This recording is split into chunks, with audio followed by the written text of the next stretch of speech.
السلام عليكم ورحمة الله وبركاته.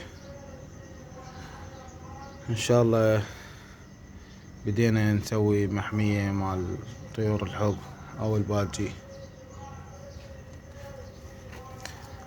هذا طريق ممر يعني قهر البيت، وجاي استغليته، ما محتاج هذا المكان واستغليته سويته. هسه سقفتها اريد اجي البخ هذا، هاي الفتحة منها كلها بخها، هاي منها هم اكو فتحة، وست هاي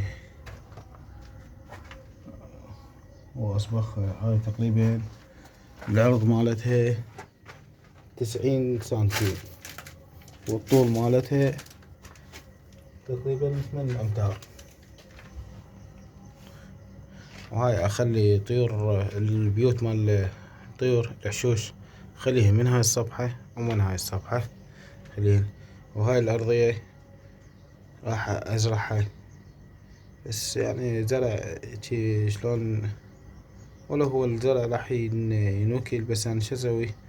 راح ازرعها تقريبا، احط لي طابقات على قد 30 سنتيم من يم الحائط، بصف الحائط من هنا، واحط التراب هذا مال الزراعة، وازرعها خضرة جات اي شي اي خضر، واطقها فوقها شبك.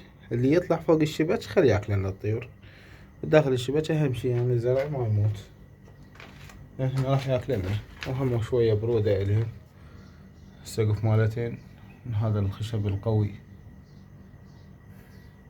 يعني ما يقدر ان يحفرنه او ياكلنه. شوف الميزان مالته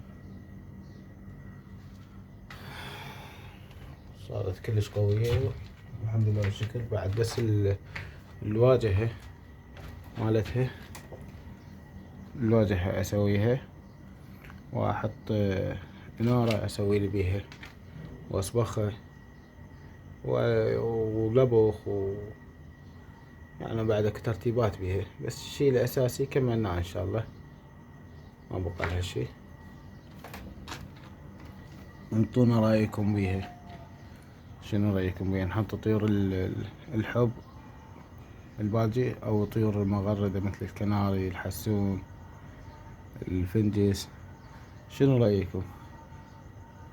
والله انا رايي احط بها طيور الحب. انتم انطونا رايكم بالتعليقات، وقولوا لنا شنو رايكم، وقولوا لنا شنو رايكم بالشغل، واذا عندكم ملاحظة على هذا الشغل هم اكتبوا لنا بالتعليقات. في امان الله.